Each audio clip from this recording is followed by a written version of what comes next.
끝없는 그 사랑을 우리가 마음 다해 찬양하였습니다.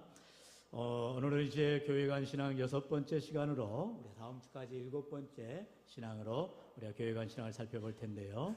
오늘은 성령으로 충만한 교회, 우리 교회가 어떠한 교회관을 가져야 되느냐, 우리가 다 성령으로 충만한 교회가 되어야 한다 말씀하고 있는 것입니다. 오늘 말씀해 보면은 이제 하나님께서 초대교회에 놀라운 성령의 역사를 허락하는 것을 보게 되지요.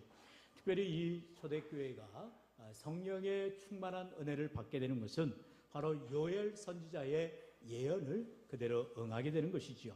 요엘 선지자의 예언을 오늘 본문에서 보면 2장 17절에 그렇게 말하고 있어요.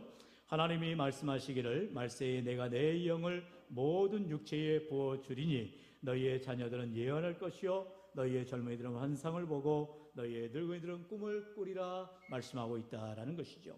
바로 말세에, 지금 우리가 살아가는 이 시대의 말세죠. 이 마지막 시대에 우리 하나님께서 내가 내 영을 만민에게 부어준다, 모든 육체에 부어준다라는 것입니다. 여러분, 어떤 자에게 부어준다고요? 바로 사모하는 자에게, 구하는 자에게 하나님이 부어주신다고 말씀하고 있어요. 오늘도 우리에게 이렇게 사도행전의 귀한 교회들이 성령을 충만히 받고 나서 그들은 변화된 삶을 살아가게 되는 것을 봅니다. 특별히 주의 일을 감당함에 있어서 가장 우선되어야 될 것이 바로 성령의 충만함을 받아야 되는 것입니다. 이제 우리 귀한 장로님 한 분으로 또 안수집사님 2분으로 오늘까지 해서 권사님 3분으로 이제 피택이 되어졌어요.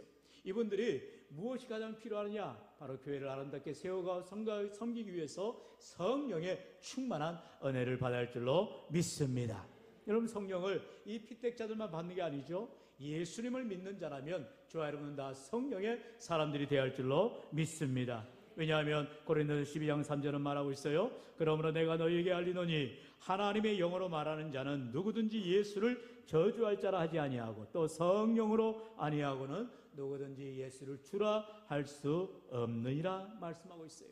성령으로 하지 않고는 어떠한 것도 하나님의 뜻을, 하나님의 영광을 드러낼 수 없다라는 것입니다. 그러므로 오늘도 우리가 성령을 사모하고 성령의 충만을 기대하고 믿음으로 나아갈 때에 우리 하나님께서 그 좋으신 성령을 각 사람에게 부어주실 줄로 믿습니다. 오늘 성령은 언제 임하였어요? 1절에 말씀합니다. 우리 같이 읽어볼까요? 시작.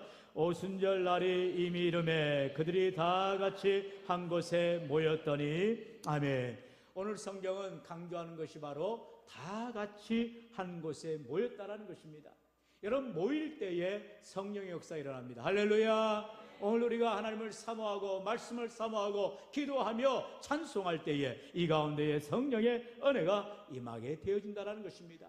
오순절 날에 이미 이름에 그들이 다 같이 한 곳에, 바로 마가의 다락방이죠, 한 곳에 다 모였을 때에 성령이 임하시게 되더라는 것입니다. 여러분, 이와 같이 성령은 우리를 하나 되게 하는 것입니다. 고린도서 12장 11절에 이 모든 일은 같은 한 성령이 행하사 그의 뜻대로 각 사람에게 나눠주시는 것이라 말씀하고 있어요. 성령은 각 사람, 이제 모두가 다 각각의 사람인데 우리가 한 성령으로 행하게 하신다, 그리고 하나 되게 하신다라는 것이죠.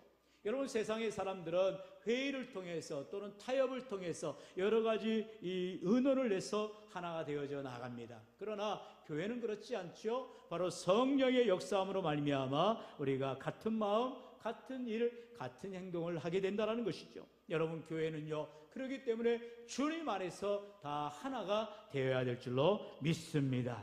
여러분, 그러므로 오늘 성경은 분명히 말하고 있죠. 이제 마가의 다락방에 다 같이 한 곳에 모였을 때에 성령의 역사가 일어나게 되더라는 거죠. 히브리서 10장 25절은 말합니다. 우리 같이 읽어볼까요? 시작. 모이기를 피하는 어떤 사람들의 습관과 같이 하지 말고 오직 권하여 그날이 가까움을 볼수록 더욱 그리하자. 아멘. 모이기를 피하는 어떤 사람들의 습관, 아주 악습관이죠. 나쁜 습관이에요. 여러분, 교회는 모이기에 힘써야 되는 것입니다. 예배하는데, 기도하는데, 하나님 앞에 헌신하는데, 섬기는데 앞장서서 나아가시기를 축원합니다. 왜요? 그럴 때에 은혜가 임하게 되어지는 것입니다. 오늘도 성령을 통하여서 우리의 삶 가운데에 어려운 문제를 만났을 때에 우리가 함께 모여 기도함으로, 그게 바로 중보의 기도죠. 중보의 기도를 통하여서 나은 사람은 힘들 수 있어요. 그러나 함께 모여서 기도하면 하나님께서 그 기도 가운데 들으시고 응답하시고 역사하여 주신다는 것입니다. 이와 같이 이제 오순절 날이 이미 이를 때에 이 모든 모인 사람들이 어떤 역사가 일어납니까? 바로 4절에 말씀하고 있죠. 우리 4절 말씀 같이요. 시작. 그들이 다 성령의 충만함을 받고 성령이 말하게 하심을 따라 다른 언어들로 말하기를 시작하니라. 아멘. 여기 보면은 그들이 다 한 성령으로 놀랍게 변화되어지더라는 거예요. 바로 성령의 충만을 받아서 그들이 바로 각자의 난곳 방언으로 말하는 놀라운 성령의 역사가 일어나게 되더라는 것이죠. 오늘 이 시간 우리가 모인 것도 마찬가지예요. 우리가 하나님의 은혜를 받기 위해서, 성령의 충만을 받기 위해서 하나님 우리에게 약속하신 그 성령을 구할 때에 각 사람에게 임하는 놀라운 성령의 역사가 있게 되는 줄로 믿습니다. 지금 이 오순절 날에 임하는 이 놀라운 성령의 역사는 특별한 역사죠. 2절로 3절에 말씀합니다. 같이요. 시작. 호련히 하늘로부터 급하고 강한 바람 같은 소리가 있어 그들이 앉은 온 집에 가득하며 마치 불의 혀처럼 갈라지는 것들이 그들에게 보여 각 사람 위에 하나씩 임하여 있더니. 아멘. 이거는 누구도 경험하지 못했던 아주 신비로운 일입니다. 하늘로부터 급하고 강한 바람 같은 소리가 그 모임 가운데에 임했다라는 거예요. 그리고 불의 혀처럼 갈라지는 성령의 역사가 각 사람 위에 임했다라고 말하고 있어요. 오늘날도 이러한 놀라운 성령의 역사는 일어나고 있습니다. 문제는 무엇이에요? 우리가 이제 그 당시의 일로 끝나버렸다라고 우리가 단위적 사건으로 오해하기 때문인 것입니다. 그렇지 않죠? 여러분, 삼위일체 하나님, 하나님께서는 성부 하나님으로, 성자 예수님으로, 그리고 성령 하나님으로 오늘도 우리와 함께하는 줄로 믿습니다. 그러므로 성령 충만이라는 것은 이제 장소적 개념으로만 오해해서는 안 되는 거죠. 지금 장소의 개념은 그 가운데에, 그 모임 가운데에 충만할 때에 성령 충만이라 말하기도 합니다. 그러나 영적으로 우리가 주님과 연결될 때에, 바로 성령 안에서 하나 될 때에 우리는 성령의 충만함을 받게 되어지는 것입니다. 여러분, 우리가 다음 주에 이제 주일 예배를 추수감사주일 예배로 드리고, 그리고 또한 은혜 받는 귀한 일 성례를 행합니다. 성례는 바로 세례와 만찬, 성찬을 말하지요. 이와 같이 하나님께서 우리에게 은혜를 베푸시는 방도가 세 가지가 있다고 우리가 얼마 전에 구역모를 통해서 배웠어요. 바로 무엇입니까? 말씀과 기도가 있고, 그리고 이 성례를 통해서 은혜를 받게 되어지는 것입니다. 특별히 우리가 봄, 가을로 이렇게 두 번에 걸쳐서 하지만 이 성례식, 특별히 성찬식을 통해서는 예수님께서 나를 기념하라라고 실제로 명령하셨지요. 예수님께서 십자가에서 피 흘리시고 예수님께서 우리의 모든 죄를 위하여 찢기신 그 몸과 우리의 피를 우리가 대하면서 주님의 사랑, 주님의 은혜를 경험하게 되어진 것입니다. 바로 그게 성령이 우리 안에 거할 때에 놀라운 은혜가 임하게 되는 것입니다. 그러므로 여러분, 이번 한 주간 특별히 우리의 모든 언어 생활, 또 우리의 신앙생활 주의하시고 조심하시고 은혜를 사모하시면서 돌아오는 주일 성찬을 기쁨으로 맞이할 수 있기를 축원합니다. 여러분, 이처럼 우리가 사모하는 마음이 있어야 되는 거예요. 그냥 아무 생각 없이 살다가 교회 와서 오늘 성찬식인가 보다, 그게 얼렁뚱땅 참여해서는 안 되는 거예요. 그래서 성경은 말합니다. 죄를 지은 사람, 그리고 마음 가운데 아픔이 있는 사람들은 되도록이면 참여하지 말라고까지 합니다. 이게 은혜가 돼야 되는데 이것을 경거망동하게 받아들여서는 안 되기 때문이에요. 여러분, 오늘도 우리가 이제 다음 주에 또한 세례식을 거행합니다. 그래서 세례 받을 자들, 지난 봄에 학습을 받고 이제 세례 문답을 통해서 교육받는 과정이 있었어요. 그러면서 우리 유일하는 학생이 이제 중3인데 그 아이가 열심히 교회를 나오고 또 이번에 학습을 받고 이제 세례를 받게 됩니다. 그래서 제가 몇 가지를 문제를 내봤어요. 그랬더니 아주 잘 대답을 하는 거예요. 아이가 아직 어리지만 예수님을 믿어야 됨을 분명히 고백하고 나는 죄인입니다, 내 죄를 회개합니다 고백하는 자들이 바로 세례를 받게 되는 것입니다. 여러분, 우리가 다 세례교인으로서 오전에도 우리가 공동의회를 통해서 우리가 선거권도 갖게 되어지고 또한 교회의 이러한 중차대한 일들을 감당하는 것을 보게 됩니다. 이 모든 것은 우리가 인간적인 자격에 의해서 움직이는 게 아니죠. 바로 우리가 예수님을 믿음으로 말미암아 주님 안에서 하나가 되어지고 주의 일들을 잘 감당하게 되어지는 것입니다. 오늘 이 사도행전의 놀라운 성령의 충만한 역사가 바로 이와 같이 믿음의 삶을 살아가는 자들에게 은혜를 베풀어 주시더라는 것입니다. 특별히 교회 일을 하는 사람들은요, 가장 기본적으로 성령의 충만함을 받아야만 일하는 것을 보게 됩니다.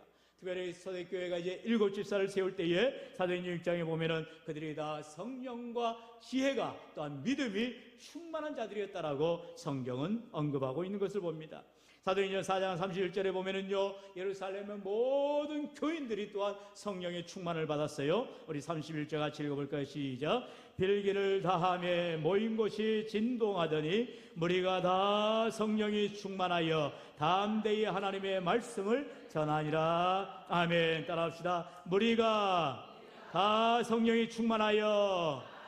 할렐루야. 여러분, 모인 무리가 다 성령이 충만하게 되더라는 것입니다. 오늘도 저와 여러분 삶 가운데 단 한 사람도 빠짐없이 우리가 다 성령의 충만한 은혜를 받으시기를 축원합니다. 어떻게 할 때요? 말씀을 들을 때, 기도할 때, 하나님의 은혜를 사모할 때 성령은 구하는 자에게 하나님이 주신다라고 말씀하세요. 오늘도 각 사람들이 참으로 메마른 심령에, 가난한 심령에 하나님의 폭포수 같은 은혜를, 성령의 충만을 구할 때에 우리는 내 힘으로, 내 능력으로 절대로 살아갈 수가 없어요. 오직 성령의 능력을 받아야만, 특별히 혜택받은 분들이 이제 귀한 사명을 감당함에 있어서 나의 이 어줍지 않은 지식이나 능력 갖고 가려면 다 넘어지게 돼 있어요. 하나님의 도우심이 아니면, 성령의 은혜가 아니면 감당할 수가 없는 것입니다. 시험 들기 쉽고요, 낙심하기 쉽고요, 교만해지기 쉬워요. 여러분, 직분은요 믿음으로 감당하는 것입니다. 그렇기 때문에 오늘도 우리의 모든 삶 가운데 성령의 충만함이 가득하여서 우리가 감사함으로 사명 감당하시기를 축원합니다. 여러분, 성경의 모든 사람들, 바울이나 바나바나 또 사도들이나 오늘 말씀에 나온 것처럼 모든 성도들이 다 성령의 충만함을 받아서 믿음의 사명자들이 되어지는 것을 보게 되어지더라는 것입니다. 오늘도 교회가 교회되어지는 것은 교회 안에 은혜가 가득하고 교회 안에 사랑이 가득하고 무엇보다도 성령이 가득할 때, 성령이 충만할 때 우리의 삶의 놀라운 변화와 은혜가 가득해진다는 것입니다. 여러분, 그러므로 오늘도 내가 성령의 은혜 안에 거하도록 말씀을 통해서, 기도를 통해서 무엇보다도 하나님 앞에 가까이 나아가 믿음의 사명을 감당할 때 우리 주님께서 각 사람을 붙들어 주시고 은혜 충만케 하여 주실 줄로 믿습니다. 바울은 에베소 5장에서 이와 같이 경고하지요. 우리 18절 말씀 다 같이요. 시작. 술 취하지 말라. 이는 방탕한 것이니 오직 성령으로 충만함을 받으라. 아멘. 왜 바울이 술 취하지 말라 했을까요? 여러분, 세상의 향락, 유혹, 모든 것들은 그게 과해지면 문제가 생겨지게 되어 있습니다. 돈도 마찬가지예요. 여러분, 건강도 마찬가지예요. 우리가 무엇이든지 과유불급이라고 합니다. 과하면 안 돼요. 항상 적정선을, 균형감을 유지해야 됩니다. 하지만 성경은 성령의 충만함은 받을수록, 충만할수록 더 은혜가 넘친다라고 말씀하고 있어요. 여러분, 내 안에 성령이 정말 가득하도록, 충만하게 받도록 더욱 사모하시고 주님의 은혜를 구하시기를 축원합니다. 오늘 하나님 우리에게 이러한 놀라운 은혜를 주신 것은 바로 성령의 사람들이 되라라고 말씀하는 거예요. 바로 성령의 사람 베드로가 놀랍게 말하지요. 우리 후반부인 38절에 말씀합니다. 우리 38절 다 같이요. 시작. 베드로가 이르되 너희가 회개하여 각각 예수 그리스도의 이름으로 세례를 받고 죄사함을 받으라. 그리하면 성령의 선물을 받으리니. 아멘. 언제 성령을 받는다고요? 순서가 있어요. 먼저 회개해야 된다는 것입니다. 우리가 몸속에 마음속에 더러운 것이 가득하면 깨끗한 영, 성령이 거하실 수가 없는 거예요. 그러므로 우리는 먼저 내 자신을 비워야 되는 것입니다. 회개하는 것입니다. 죄에 대해서 자복하는 것입니다. 하나님 앞에 깨끗한 그릇들이 되어질 때에 그 후에 하나님께서 예수 그리스도의 이름으로 세례를 받고, 우리는 이미 세례를 다 받았죠. 우리가 세상과 구별된 삶, 바로 세례 교회라는 것은 무엇이에요? 죄를 씻고 이제는 세상과 별도의 삶, 바로 구별된 삶으로 하나님의 사람으로 살아간다는 것이죠. 그리고 죄사함을 받을 때에 비로소 성령의 선물을 받게 된다 말하고 있습니다. 오늘 이와 같은 놀라운 역사, 베드로를 통하여서 죄사함의 은총이 임하고 그들 가운데 성령이 임하니까 어떤 역사가 일어났어요? 41절에 보면은 이날에 신도의 수가 3,000이나 더하더라. 여러분 지금도 예를 들어서 한 주일에 3,000명의 교회가 예수 믿는 사람 변화된다고 생각하면 기적이죠. 어떻게 그런 일이 일어날 수 있겠어요? 바로 베드로와 같이 성령을 사모하니까 제3의 은혜가 일어나고 회개 역사가 일어나고 그 가운데 말씀을 통하여서 그들이 성령을 받음으로 말미암아 놀라운 변화가 일어나게 되는 것을 보게 됩니다. 오늘 우리가 예수를 믿음으로 인하여서 주님 안에서 성령의 사람들이 되어지고 충만함을 받아서 믿음으로 승리하는 삶, 하나님 앞에 영광 돌리는 인생이 될 때 하나님께서 기뻐하시는 교회, 복된 교회 되시기를 주의 이름을 간절히 축원합니다. 축원합니다. 이제